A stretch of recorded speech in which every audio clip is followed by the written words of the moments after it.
संघर्ष यात्रेच्या मुद्द्यावरून विरोधक आक्रमक झालेले आहेत आणि शेतकऱ्यांच्या कर्जमाफीचा मुद्दा जो आहे तो पेटलेला आहे। संघर्ष यात्रेदरम्यान शेतकऱ्यांनी आत्महत्येचा प्रयत्न केलेला आहे। विखे पाटलांच्या भाषणाच्या दरम्यान ही घटना घडलेली आहे। राधाकृष्ण विखे पाटील यांचं भाषण सुरू असताना एका शेतकऱ्याने आत्महत्येचा प्रयत्न केला।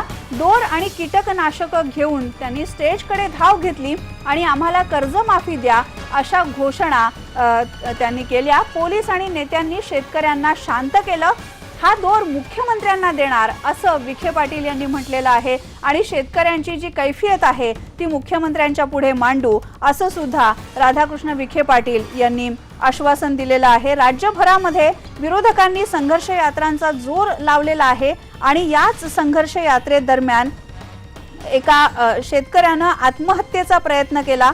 नाशिक जवळच्या पिंपळगावमध्ये संघर्ष यात्रेमधली ही सभा सुरू होती आणि राधाकृष्ण विखे पाटील यांचं भाषण सुरू असताना काही शेतकरी व्यासपीठाकडे धावले। त्यांच्या हातामध्ये दोर आणि कीटकनाशक होती। त्यांनी घोषणाबाजी केली। काही काळ गोंधळ निर्माण झाला पण पोलीस आणि नेत्यांनी त्यांना शांत केलेलं आहे आणि याबद्दल आपण बोलणार आहोत आमचे प्रतिनिधी प्रशांत बाग यांच्याशी। प्रशांत, संघर्ष यात्रेमध्ये शेतकऱ्यांना कर्जमाफी द्या, शेतकऱ्यांच्या आत्महत्यांकडे दुर्लक्ष करू नका असा एक धोशाच विरोधकांनी लावलेला आहे आणि नाशिकमध्ये पिंपळगावच्या सभेमध्ये तर शेतकरी स्टेजवर धावले आणि त्यांनी आत्महत्येचा प्रयत्न केला आणि तुमचा हा आत्महत्येचा दोर मुख्यमंत्र्यांना देऊ असं राधाकृष्ण विखे पाटील म्हणाले। नेमकं चाललंय काय? खरंच नेमकं चाललंय काय हाच प्रश्न हे सगळं बघून आम्हाला दिसतो। कारण ज्या प्रकारचा दोर शेतकऱ्यांच्या हातात होता, हा दोर जो होता हा दोरही नवा होता किंवा औषधाची बाटली सुद्धा नवीन होती आणि शेतकरी ज्या प्रकारे घोषणाबाजी करत अचानक एकदम प्रसार माध्यमांच्या मागच्या बाजूला जे बसले होते आणि मोजके काही शेतकरी उठले आणखी घोषणाबाजी करत स्टेजवर जायला लागले। काही काळ हा स्टंट आहे का खरं आहे, नेमकी काय परिस्थिती हेही समजत नव्हतं। पण हा जरी प्रतिकात्मक त्यांचा एक विरोध जरी म्हटला, आत्महत्येचा प्रयत्न म्हटला, तरी याच्यातनं एक गोष्ट मात्र नक्कीच स्पष्ट आहे की शेतकऱ्यांची परिस्थिती खरोखर दारुण आहे। शेतकऱ्यांना अत्यंत गंभीर अवस्थेत जावं लागतंय। कारण आज मालेगावला एका दिवसात 2 तरुण शेतकऱ्यांनी आपलं आयुष्य संपवलं, त्यांना आपलं आयुष्य संपवावं लागलं। याची इतकी दुर्दैवी गोष्ट कोणतीच नाही। या सभेला गर्दी सुद्धा चांगलीच होती। राधाकृष्ण विखे पाटील राजकारणी किती हुशार असतात याचं उत्कृष्ट उदाहरण म्हणजे की तोच जोर हातात धरून याच जोराने मी मुख्यमंत्र्यांना जाब विचारणार, आणखीन हाच जोर मी मुख्यमंत्र्यांना देणार अशा प्रकारची मल्लीनाथी सुद्धा त्यांच्याकडनं करण्यात आली। सगळं काहीही म्हटलं तरी ज्या प्रकारे शेतकऱ्यांनी या प्रकारचं कृत्य केलं हे भर सभेमध्ये खऱ्या अर्थानं लक्षवेधी होतं आणि शेतकऱ्यांची विदारक परिस्थिती दाखवण्याचा एक प्रयत्न आला। नेत्यांनी आणि पोलिसांनी हस्तक्षेप केला, त्यामुळे परिस्थिती नियंत्रणात आली। आरती, प्रशांत, पिंपळगाव मधून तुझं जे रिपोर्टिंग आहे तेही आपण दाखवणार आहोत, पण या संघर्ष यात्रेमध्ये तू जसं म्हणालास की तो दोर नवीन होता, कीटकनाशक, म्हणजे कुठेतरी मीडियाचं लक्ष वेधण्यासाठी हा स्टंट केला गेला का हा प्रश्न निर्माण होतोय। शेतकऱ्यांची परिस्थिती दारुण आहे, शेतकऱ्यांच्या मागण्या रास्त आहेत, हे जरी खरं असलं तरी या सगळ्याचं राजकारण होतंय का?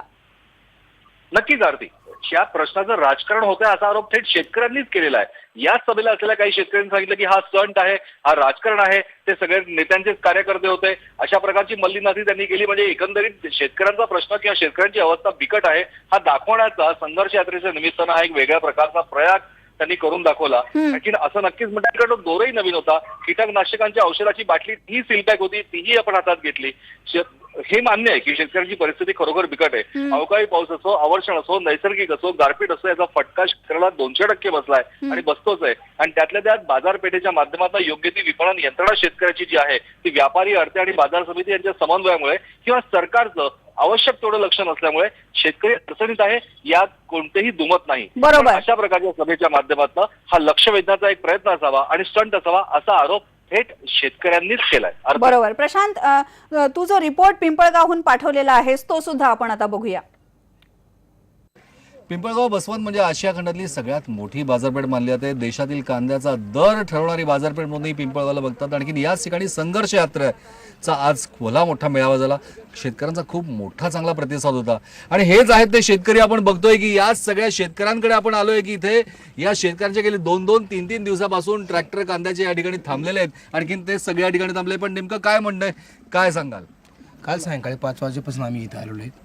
म्हणजे यांना जर समजा उद्या जर समजा ही संघर्ष यात्रा यांच्याकडे येणार होती ना, तर यांनी आज सोमवारचा दिवस होता ना, सोमवारच्या दिवशी डायरेक्ट यांनी पूर्णपणे निलाव बंद ठेवायला पाहता।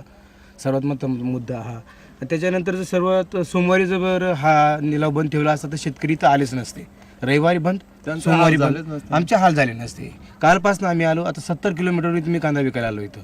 70 किलोमीटरवर किती वेळची भाकरी आणणार मी घरून? नाही बरोबर आहे, पण संघर्ष यात्रा जर का बघितली तर शेतकऱ्यांच्या भल्यासाठीच म्हणतात. आणखी शेतकरी म्हणतात की हाल होत आहे आमचे संघर्ष यात्रेच्या नावाखाली. काय सांगाल?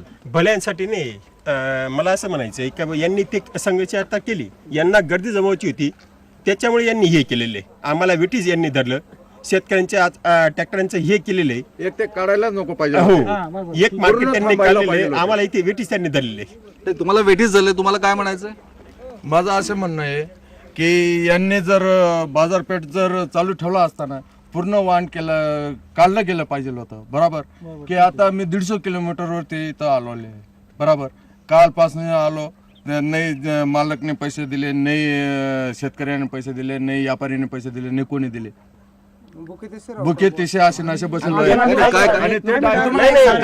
यांना कसे बिसलरी आणि त्यांच्या कशा गाड्या एकदम पूर्णपणे फिरत होत्या ना डायरेक्ट. आम्ही सर्वांनी शेतकरी गरीब माणसं आहेत, आम्ही सर्वांनी पहिलं डायरेक्ट ते एकदम एसी मध्ये फिरत. पण ही संघर्ष यात्रा तर शेतकऱ्यांच्या भल्यासाठीच त्यांनी काढली असं त्यांनी यांनी दुपारी काय केलं, आम्हाला सगळ्या ट्रॅक्टरवाल्यांना येऊन सांगितलं की शेतकरी भवनामध्ये जेवण आहे बा, संध्याकाळी सभा संपल्यानंतर. अशा प्रकारचं कोणतं जेवण काय म्हणतात? हे जर ठेवलेलं होतं ना, आपल्या एखाद्या ठिकाणी महापूजेला जेवढा महाप्रसाद मिळतो ना तेवढा मिळतोय फक्त. महाप्रसादा व्यतिरिक्त काही जास्त मिळत नाहीये. आणि तेवढ्यानं झोप येणार आहे का रात्रभर? तेवढ्याने रात्रभर झोप येणार आहे का? म्हणजे या ठिकाणी सभेमध्ये काही शेतकरी या ठिकाणी सभेमध्ये काही शेतकऱ्यांनी फास घेऊन आले, काही विष घेऊन आले. आणखीन तो काय काय काय काय सांग? नाही तसं काही नाही, ते काही चुकीची माहिती असेल कदाचित ती. पण आमच्या हे खोटं आहे. आज शेतकरी इथं मार्केटला आला तर तो घरून भाजी भाकर घेऊन येणार का? नाही येणार ना. मार्केटला आल्यावर मार्केट होलं तर खोटं आश्वासन दिले यांनी. काय काय काय काय त्यांनी असं सांगितलं का शेतकरी भवनला जेवण आहे म्हणे, का सगळ्या लोकांनी यावं असं. हो, तुम्हाला काय म्हणायचं आहे की या संघर्ष यात्रेच्या सभेनिमित्तानं थांबवून ठेवलं? 100%. मग पूर्ण वाहन थांबायला पाहिजे होते.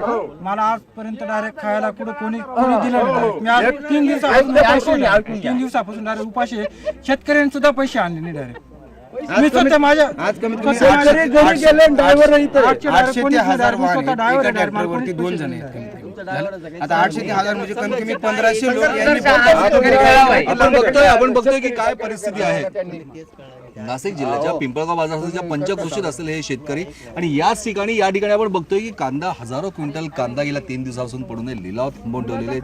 का तर कोणत्याही परिस्थितीमध्ये या संघर्ष यात्रेला गर्दी करता यावी म्हणून शेतकऱ्यांना वेठीस धरलाय असा आरोप शेतकऱ्यांनीच केलेला आहे. या उन्हामध्ये, तळपत्या उन्हामध्ये कांदा करपून जातोय, कांदा खराब होतोय, त्याची प्रतवारी खराब होतोय. कशा प्रकारचा भाव शेतकऱ्याला देणार आहे? जर संघर्ष यात्रा शेतकऱ्याच्या भल्यासाठीच आहे तर मग शेतकऱ्याचं नुकसान का करताय असा थेट सवाल जो आहे तो या शेतकऱ्यांनी उपस्थित केला. बरोबर आहे. व्हिडिओ जर्नलिस्ट कपिल भास्करसह प्रशांत बाग, IBN लोकमत, नाशिक.